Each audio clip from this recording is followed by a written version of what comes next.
Cerita tentang awal bisnis Bob Sadino. Suatu hari, temannya memberikan saran kepada Pak Bob memelihara ayam untuk melawan depresi yang dialaminya. Bob tertarik ketika beternak ayam, itulah muncul inspirasi berwirausaha. Dia mendapat inspirasi kalau ayam saja dapat berjuang untuk hidup, tentu manusia pun juga bisa. Sebagai peternak ayam, Bob dan istrinya setiap hari menjual beberapa kilogram telur.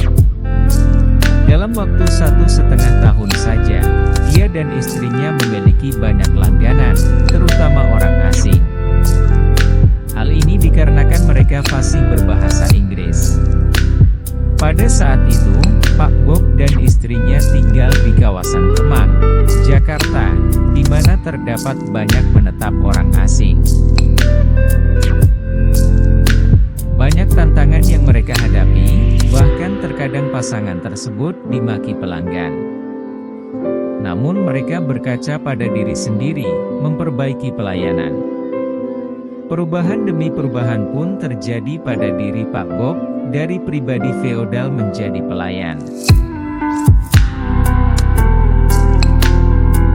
Setelah itu, lama-kelamaan Bob yang berambut perak, menjadi pemilik tunggal supermarket, pasar swalayan, Camp Chicks. Dia selalu tampil sederhana dengan kemeja lengan pendek dan celana pendek seperti biasanya. Bisnis pasar swalayan Bob berkembang pesat dan dia merambah ke agribisnis, khususnya hortikultura, mengelola kebun-kebun sayur mayur untuk konsumsi orang asing di Indonesia. Oleh sebab itu dia juga menjalin kerjasama dengan petani-petani di beberapa daerah. Bob percaya bahwa setiap langkah sukses selalu diawali kegagalan demi kegagalan. Perjalanan wirausaha tidak semulus yang dikira. Dia dan istrinya sering jungkir balik. Baginya uang bukan yang nomor satu. Yang penting kemauan, komitmen, berani mencari dan menangkap peluang. Dia berpendapat bahwa kelemahan banyak orang adalah terlalu banyak mikir untuk membuat rencana sehingga dia tidak segera melangkah. Dia berkata, yang paling penting tindakan. Menurutnya, kepuasan pelanggan akan menciptakan kepuasan diri sendiri. Karena itu ia selalu berusaha melayani pelanggan sebaik mungkin. Pak Bob menempatkan perusahaannya seperti keluarganya sendiri. Semua anggota keluarga Camp Chicks harus saling menghargai. Tidak ada yang utama dan semuanya memiliki fungsi serta kekuatan. Pak Bob memberi contoh satu hasil dari buah fantasinya di mana ia dapat menjual kangkung Rp1.000 per kilogram.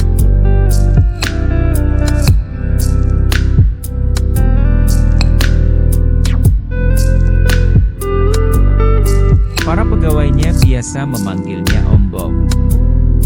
Dia tidak mau bergerak di luar bisnis makanan karena menurutnya bidang yang ditekuninya itu tidak ada habis-habisnya. Oleh sebab itu, dia tak ingin berhayal yang macam-macam. Camp Food, pabrik pengolahan daging di Pulau Gadung dan sebuah warung syalik di Blok M, Kebayoran Baru, Jakarta yang dia dirikan mencetak beberapa keberhasilan.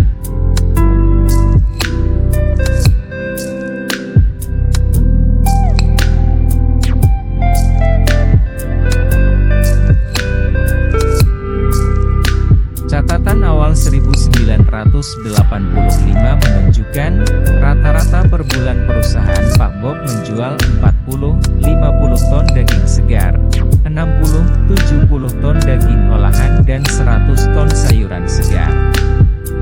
Selain kerja keras, seorang entrepreneur juga perlu mengelola uang bisnisnya dengan benar. Nah, sudahkah Anda memisahkan uang pribadi dan uang bisnis Anda?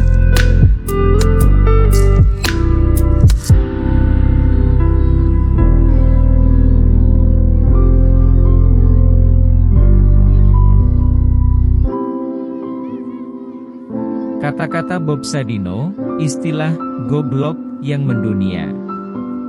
Sebagai entrepreneur sejati, dia memiliki gaya yang nyentrik dengan pola pikir unik dan cenderung keluar dari landasan teori maupun buku teks ekonomi.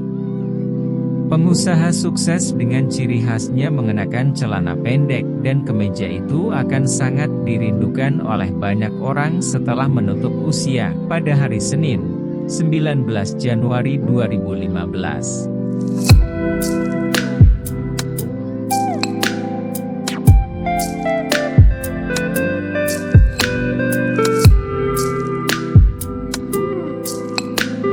Pengusaha sukses dengan ciri khasnya mengenakan celana pendek dan kemeja itu akan sangat dirindukan oleh banyak orang setelah menutup usia pada hari Senin, 19 Januari 2015.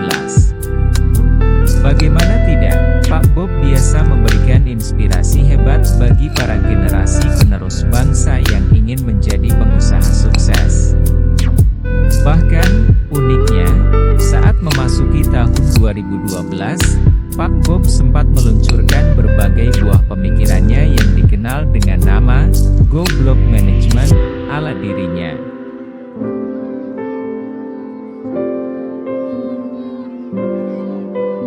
Goblok adalah kata ciri khas dari Om Bob yang bahkan beliau sendiri mengatakan bahwa dia adalah orang goblok yang berani melangkah, dibandingkan orang pintar yang kebanyakan berpikir namun tidak pernah melangkah.